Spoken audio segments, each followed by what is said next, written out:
just this week, they actually announced you can now legally become naturalized in Vietnam.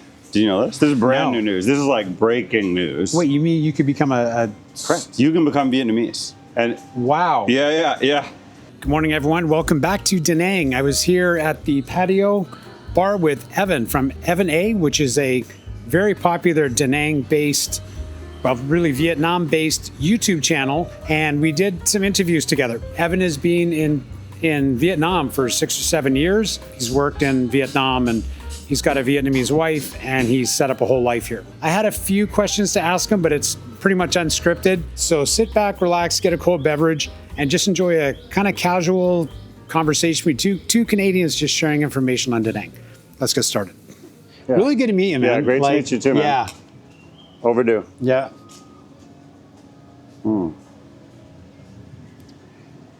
Oh, that's good. Dude, that's really good. Yeah. So Evan here has a channel called Evan A, and I've watched tons of your videos before I came here. It's one of the reasons I decided that Danang is where I need to go, not Saigon, for example. How long have you been doing it? And like, did it start off as something like, this is a plan, I'm going to make X videos or whatever, or is it just a slow burn into it? The full YouTube journey is like 10 years ago. I'm a school teacher, right? So I worked as an international school teacher on and off for 17 years, a couple breaks for grad school here and there, China, Australia, Mexico, all over the world, really as a work to live, a lifestyle choice, a work to live lifestyle where I wanted to live abroad. I thought teaching would be a way to do it. Yeah. Find something I like teaching. Yeah. And it really worked out for me. It was a fantastic life choice. If anyone's thinking about that, starting with teaching English as a foreign language, going into it.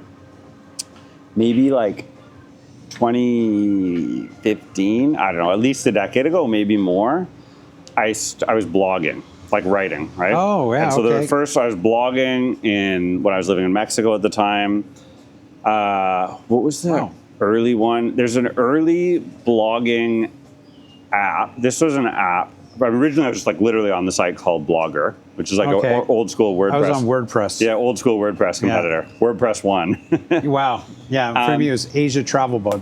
There you go. Yeah. I can't even remember what mine was, but it was probably something like Kai. No, Kai is spicy here. What's spicy Mexico? Caliente or calor or something? I don't know. Picante or something. Picante, something like that. I don't remember, but living in Guanajuato, Mexico at the time. But food is passion. I worked in restaurants as a kid. I cooked, I served, I did that stuff. And it turned to Instagram. Instagram as photos. Originally one photo, but then a blog on it. So I was doing Instagrams where it'd be a single square photo. But then long. I mean, really 500 to 700 words, proper, like I was writing these out, editing them while teaching, right? But like really like passion project. That turned into something called Evan Eats Toronto, which is my original YouTube handle. What a great name, man. Yeah, thanks. That's a phenomenally good name. And it cooked for a while. It was great. I had I think 2018, and again, the stuff that in hindsight all makes sense. I had a video kind of like blow up or go viral at the time. At the time, videos were horizontal, but they were really short form. YouTube is dominated by like 2 to 3 minute videos. Yeah. And so I made a 2 to 3 minute, Casey Neistat vlog style knockoff video of me going and lining up for the first Jollybee opening in Toronto. Jollybee, of course, is Filipino. They love that. It was instant. It was like overnight. I went from 300 subs to 1,000 subs. Wow. I don't know what monetization was on YouTube back then. I really don't. I literally don't remember. How long ago are we talking now? 2017 or 18. 2017. Okay. 7 or 8 years ago. Yeah. But it was the first time, the first channel, it got monetized, all that stuff hit. But in hindsight, it wasn't really planned. I sensed the idea that something was on trend or viral and it would work. And it did. It clicked, really that exponential. But it was the wrong thing to do because the channel was about Toronto-based food review and all the viewers were coming in from the Philippines, right? I didn't realize that YouTube is a global discovery platform. Okay. So I had a local-based plan and strategy, and all of a sudden had all of these global followers who couldn't have cared less about me telling them where to get the cheapest tacos in Toronto. Or they just wanted to see. They were just interested in Philippines. Banyagas having their. That's it. They wanted me the Happy Bee. They wanted to see me eating Happy Bee. Yeah. Fast forward 5 years. Or not 5 years, but fast forward a few years. The channel's dormant. I didn't really end up doing anything with it. I think I changed it to Evan Eats World at some point. Yeah. But then I was teaching again full time. When COVID hit, I went to online teaching. Yeah. On that exact channel, I changed the name to whatever it was, English Class with Mr. Jordan, something like that. Yeah. And I started uploading my lessons to my actual students who were now non-contact at home because of lockdown policy. And what that, learning-wise, what that showed me was consistency in scheduling, format, and value delivery is that is the secret sauce on YouTube, right? So really hyper-specific, how to get a level 7 on your English B oral exam. Yeah. Okay, I made it for my 12 students, but 1,200 of them found it. Yeah. And were thirsty for more, right? Instant, super high level engagement. Wow. Immediately turned it into, sorry old work because I wasn't supposed to be doing this, but immediately turns into a side hustle, right? Yeah. Where all you have to do is say, okay guys, Friday, 5 p.m. Bangkok time, got to do a group Zoom. Remember, we're in COVID. Everyone's on Zoom anyways, right? Having a Zoom call, $50 a head. Wow. Right? And you're delivering real value. You're not, this is no grift. This is a real, I am literally going to tell you, just like I would my own students. Yeah. I do, and of course in these calls I couldn't have my own students, right? Because that's an actual conflict of interest. But it's because I was posting these videos and someone comments from Kenya, from, it's an international curriculum, from Canada, from the US, from whatever, the Baltic. Yeah. So sure, this is the time, here's the link, this is the call. I had nothing, no email setup, no lead generation, just a really direct to viewer. Hey guys, if any of you watching this want help, I'm going to do a tutoring session next Friday. Let me know in the comments. And it was literally they'd say yes in the comments. I'd direct message them and be like, here's the link, jump in the call. Wow. But it was a business. It was an instant business. Yeah. Right? And then schools were struggling so much, and I was thinking YouTube is a business machine, right? That's why I want to make it. The next thing I do has to be a YouTube thing because it's not about. It's so different than other social media. Yeah. So during COVID, I started posting my teaching, blah blah blah, trying to teach a business. So when I retired, it was because my school literally got sold. Oh. So a local buyer bought it, and it was an international school, certified by all the international regulations. Yeah. Classic new management. I was in middle management. I was like, this is my time to step away. Yeah.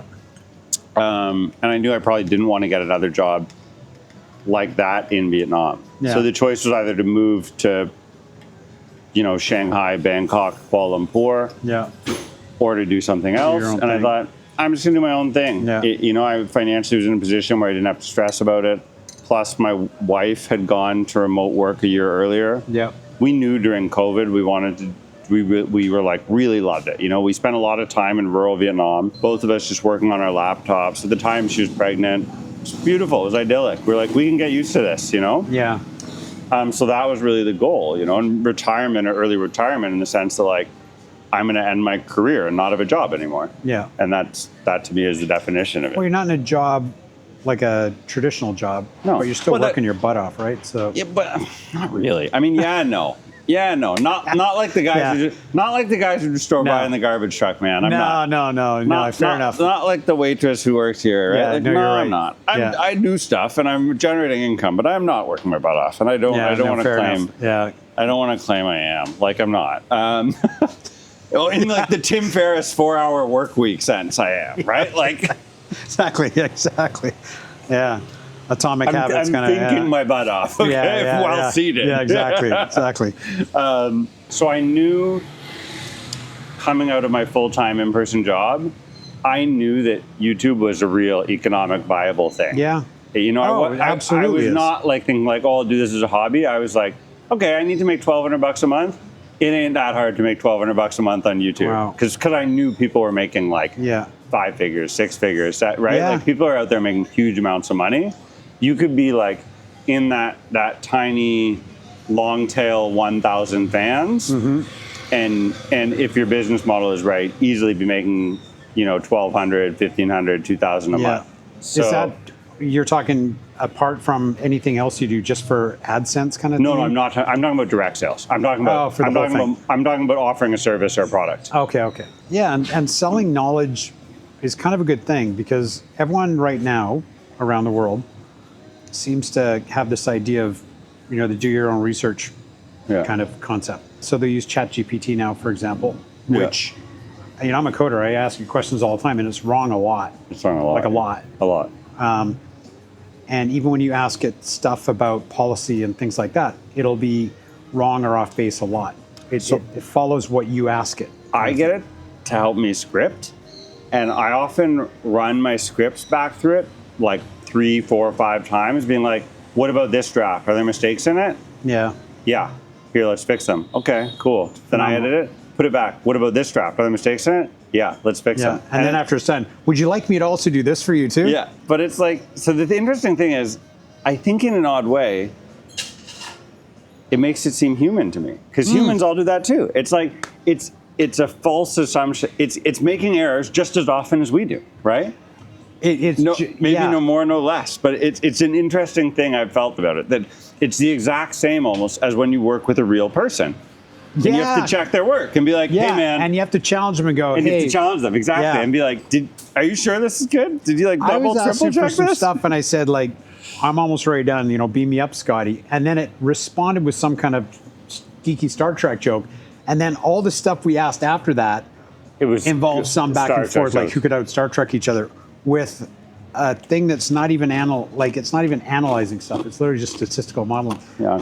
Anyone online, one of the best things you can do to start a business, to start a channel, to start anything, is deliver people value by editing or curating or streamlining the high value information, right? Getting rid of all the crappy information, streamlining the stuff that really helps. I like that. Yeah. And it's important also, like, for someone, like, I've been living in Southeast Asia and Asia for most of my life. So I have some context that when I do a search or look around, I can make sense of things. But people living in the States, Canada, Australia, you know, the UK, people watching from these other places who maybe have visited but haven't really lived here, it can be really hard to know, like, Ian, how to start up a bank. Like, you know, like, I still don't know how to do that here, but I don't even know if I should. What countries can you own a business outright versus have to have, like Thailand, you only own 49% of your business, which is not something that I would want to do.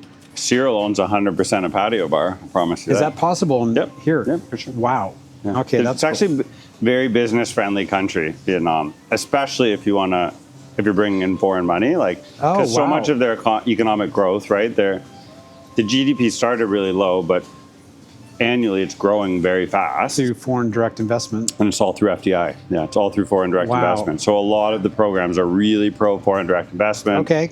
Yeah, so it's something to look into, something to think about.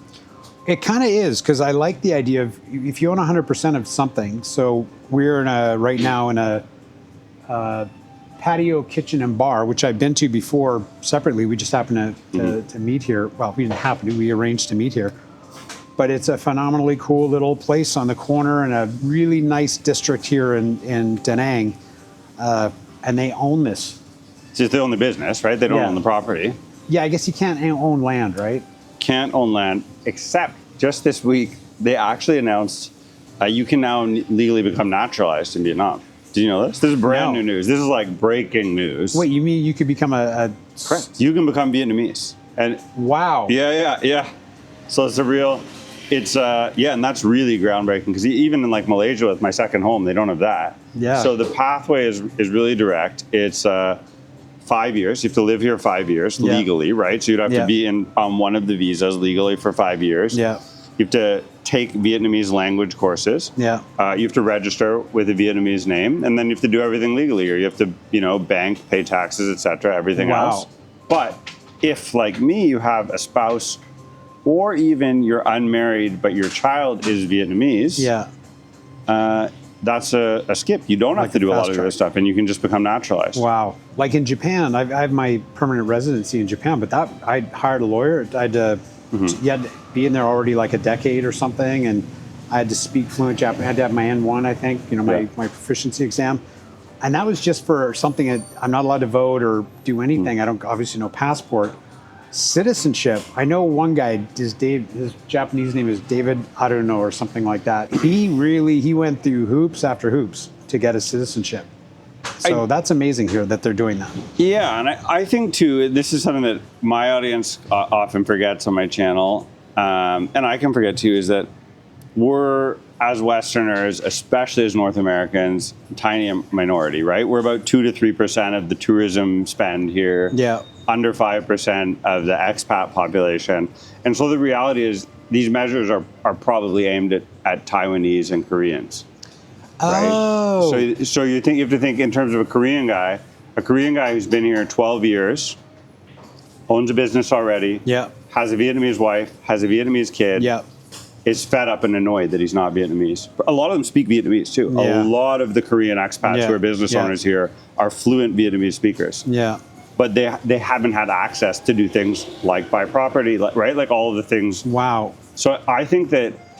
No, that makes good sense. And again, speculation on my part, right? But you think about in terms of who are they doing it for? Not us. Not for us. It's not for us, right? It's not for us. But because... we could benefit from it. Because we are Westerners, when I hear news like that, everything is like, oh, it must be for us. Yeah, of course. But actually, it's not. It's clearly, you're right. It's like in Japan, the number one expat demographic isn't like old white dudes. It's Japanese people. Yeah, of course. Right? Japanese are overwhelmingly the number one expat. Well, and people... YouTubers are driving the prices up in Danang. Okay, so don't get me started. The prices are not up; they're low. Yeah. 2, the Intercontinental, where the prices are up. That's the most expensive resort around here. I think it's like cheapest room off season. I think it's minimum about $500 USD a night. Holy hell! The GM there, he's like friends with another bar owner, Aussie expat. Maybe he's watching your channel. Taiwan, Japan, Korea, now India. Yeah. No Westerners are on their radar. None of their business plan, none of their what they do, none of their promotions. 0% of it is aimed at the tiny factional minority of Westerners, Americans. So, I mean, come here, great. I'd love for the expat community to grow.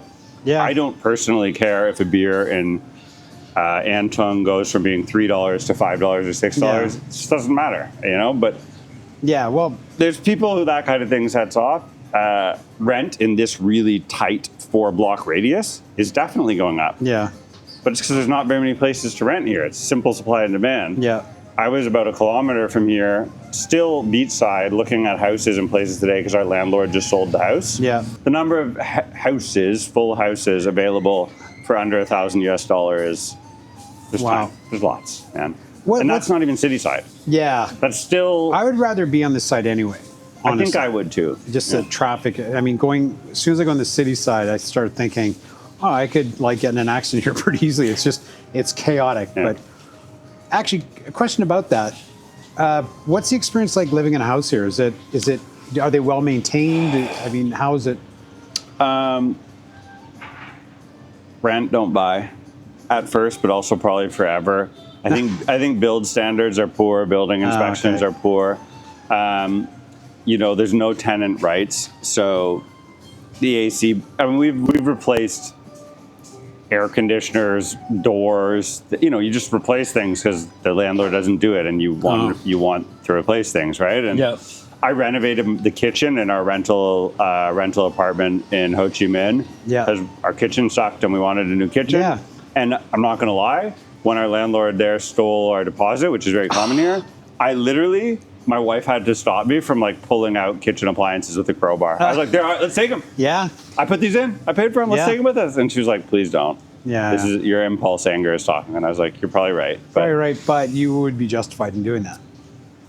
In the way I think my Westerner back home North American perspective, 100%. Well, just in general fairness and the concept of equity, like in spite of any wear down you might have done in the house, you put in brand new appliances and you've upped the value of their property for them by a massive amount.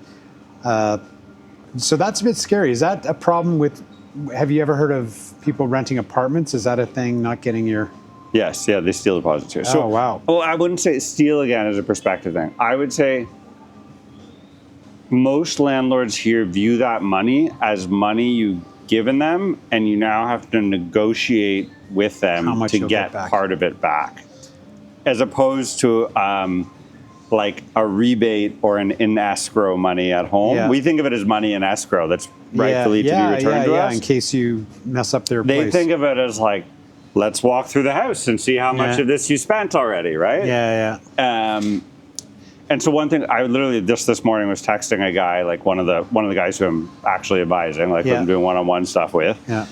He's in a situation where he's coming from Bali, from Indonesia, with his family. Money is not an issue, but he's negotiating a lease on a villa here, and the ask was they wanted 2 months deposit, paying in a 6-month block. So 6 months rent up front plus the 2-month deposit, essentially 8 months up front.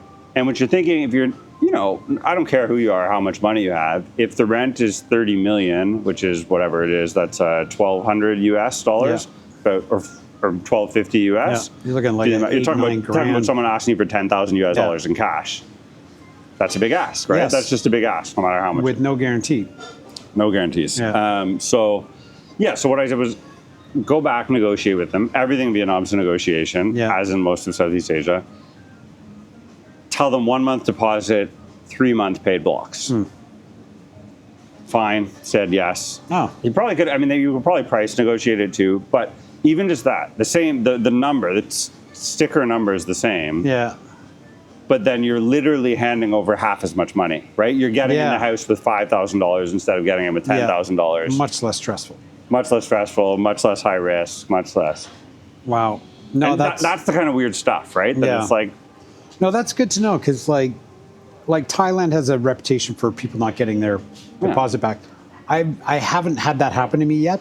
Well, now I have my own places, but I always used to rent.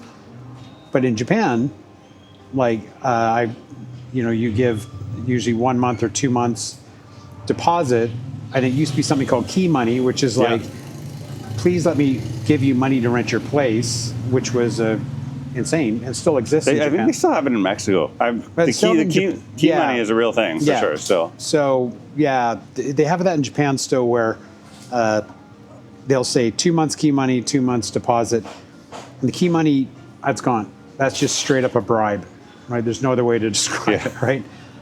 Which made sense back in the late 80s, early 90s. Everyone wanted... There was a boom. There was a boom. And people are like... It's like, in San Francisco now, for example, where there's just so many people trying to get one flat. Those days are gone now. Yeah, Australia for sure. I lived in Melbourne for a while, and then I also lived in San Francisco back in the analog nomad days. Yeah. Those are the good old days. Yeah. So you're living in Sonja area. Yeah. When I drive out there, Sonja, for people that don't know, is way up in the north, right? The northern part of the beach. Yeah, it's like the next strip of beach between Mian and the Lady Buddha. Yeah. When I've driven up around there, it definitely feels a lot quieter. It's very quiet. So I guess the pricing also is reflected in that a little bit. In terms of someone coming here for the first time, for me, I came to Mian because I knew I was working, and I thought, just start here and figure out. This is the best landing spot for a Westerner, an English speaker, to land in Da Nang, 100%. We talked about the move to Vietnam thing. The first 30 to 180 days, at least the first 30, you got to come here. You got to don't sign a lease, get a serviced apartment, week at a time or whatever. Walk around or drive around on a motorbike if you're going to drive. Yeah. Just look. Where do you want to be? That's actually really good advice. That's different than I didn't really give advice about what kind of apartments to give in my last video, but one of the guys at my co-working space, he's a Portuguese guy. He plays poker for a living. Yeah. He does well. I bet. He's up at 7 a.m. He's got like 6 games going at the same time. Guy's amazing. Super nice guy. And I saw him. He's at the hotel that's just across from that pho place that I go to all the time near my place. And I said, yeah, what's it like there? And yeah, he says he puts the laundry out. It's reasonably priced. Can't remember what the price was. That seems to be like I'm locked into a 3-month contract, and I've got a 2-bedroom place. It's nice. It's clean. But, it would be nice after a month and learning my way around here if I could move to another place. So the service department thing, that is definitely it's a good option when you first get here, right? When you just first land. For people who have lived here longer, like say, go ahead. for example, me, I'll be coming back here. Now, I know this beachside area. Would you suggest at all that people are there other places, or is this side of the river the place to be? It's so much, and in my opinion, I like what people need thing. I mean, the biggest thing I would suggest is you got to come here and figure it out for yourself. Is there anything on the other side of the river that you would say that? There's there's beautiful condos, very nice condos. Oh, okay. Some of which are high price, and specifically on the riverfront in Haicho, there's nice condos, a couple of nice builds. And there's houses. There's more houses for rent. Oh, okay. So if you're looking for a house, there's very small supply on this side of the river. Yeah. So if you're looking for a house, Haicho, city side, you're going to get a better. Is Haicho the area around the Dragon Haicho Bridge? is downtown, basically. Oh, okay. Yeah. In between the airport and the river. What would you say about someone thinking of maybe living along the river? Is that a good place, or is it just going to be too much? Yeah.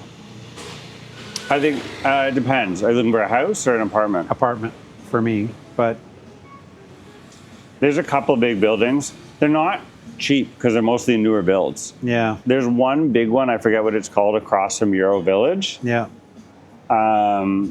It's be very affordable. There's a lot of locals living there. There's some expats living there. But then you're getting, it's the thing about that, I even thought about it for us, is that it's a real high rise. Yeah. And that's a different kind of feel for living, right? So very much. Do you want that? Like everything here is low rise. Yeah, and we have a condo in Saigon. It's in a high rise. It's on the 30th floor. One-time luxury, the big one on the beach where Will Travels lives. Yeah. There's tons of units there. Yeah. So here's a good one. A lot of Vietnamese people who work in travel and tourism live in Muang Thang luxury because there's so many units that there's affordable units there. Yeah. And it's across the street from the beach. It's in the best place. So if you work in one of the restaurants, whatever around here, but you can't afford a serviced apartment, right? You're making a local salary. Yeah. That's the kind of place where, 4 different young women working as waitresses can split an apartment and, Oh, wow. that kind and living the life too, because living views. and, location. Yeah. I love driving up there. Yeah. Like driving up towards the Lady Buddha thing. I do it a fair bit. Like if I go to see a movie, I will drive all the way up and then all the way back down just so I can be by the beach. It's beautiful. Here's what I would say too, speculatively, but also because it's already happening. That strip is going to be the much bigger strip than Antong. So that's where the big new condo builds are going. There's going to be massive investment in like huge restaurants, huge bars, huge resorts, big like villa for rent, like the high-end stuff you see in Samui and Phuket. That makes sense. It's going up there. This is intentionally like a small build. It's going to stay this way, like a neighborhood. It's purpose built, Antong walking streets. Up there's no cap on that kind of stuff. So that's where you're going to see like 500-seat beach bars. Wow. 25-story condo. And they're already being built, like the Times Square development and all those things up there. They're under. I'll have to check that out. Cranes, man. Drive down the beach and you'll see the cranes. There's so much potential open area there. I see a lot of like warehousey kind of, open yard space and stuff. Sure, man. And that is just a matter of someone coming up and saying, we're going to take that and turn that into some kind of complex. It's already expensive. Like the square footage, just to buy dirt here is expensive on this side. You've been here 10 years. 6 years in Vietnam. 6 years in Vietnam. 2011, first time in Southeast Asia. What's the thing that's kind of kept you in Vietnam and not, say, do a couple years here and then go So now when we talk about dating and meeting a woman. You got married. I got married. It was a big one during COVID, but also a job. I had a great job. Yeah. So until my school got sold, I'd tell anyone who asked, I was there for 5 years. I probably would have stayed for a decade. Yeah. I likely would have hung on to that job until my mid to late 40s, maybe even hung on.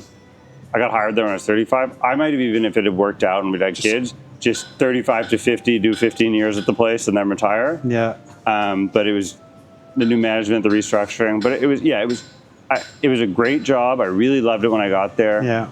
You know, by the end, it wasn't that I was over the job. I still like my job, but I could see the writing on the wall. Yeah. But that was a job where when I was single, I could basically live on 0% of my salary, which sounds nuts, but I had a bunch of bonuses. Yeah. And even by the time I got married and I had kids, I could still easily live on 20% of my salary. Fantastic. Yeah. You know, and so That's huge. Golden handcuffs, right? Like, yeah. In some ways, I'm glad it happened because now I'm enjoying what I'm doing. I'm glad we left Ho Chi Minh to Da Nang. Yeah. But I think there's a real scenario where I would have stayed there for 10 years or 15 years and still wanted to come up here and retire. It just wouldn't happen so fast, right? Well, I think a lot of like the country that you kind of start off in, like for me, it was Thailand. That kind of becomes your de facto like base. I thought it would be in China forever. You thought you'd be where? I thought it'd be in China. I was planning on teaching and living in China forever. So I was in China in 2018, and I had 2 job offers, both in Shanghai and one in Ho Chi Minh. And I took the one in Ho Chi Minh because I knew someone in the building. Wow. I knew someone in the interview process, and I knew a teacher in the building. Yeah. And they were like, just try it for 2 years. It's something different. It's something wild. It's something fun. Yeah. I think it'll really suit your personality. Wow. And they were right. But I was like, I had contracts in Shanghai ready to sign. I'd spent a year all over China traveling and living and to decide which city I was going to live there. You'll have to get your wife to send them a fruit basket and a thank you card because if that friend hadn't got you to Ho Chi Minh. Yeah, there you go. Yeah. That's right. Hey, one quick question. You said before about living up you live really in a rural area. Yeah. Is that for everyone or is that something that like it's pretty hard to get stuff done? Where we were a couple hours outside of Hanoi during COVID lockdown, we're talking. Yeah.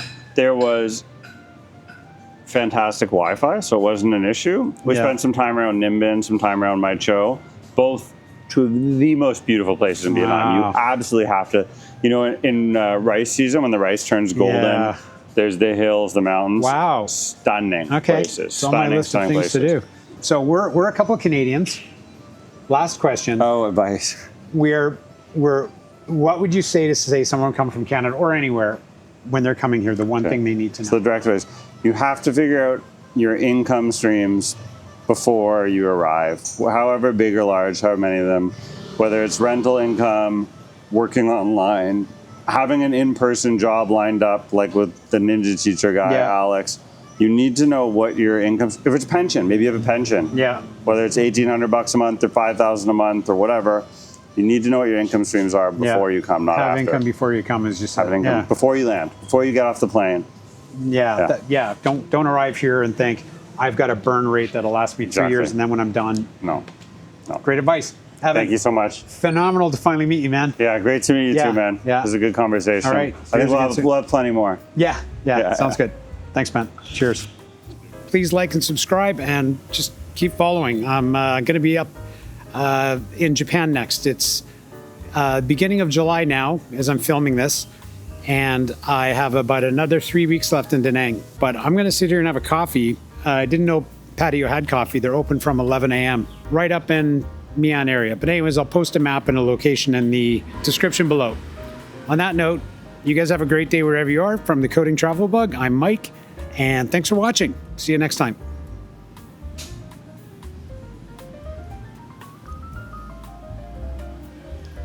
Oh man, that's good. You have really good coffee here.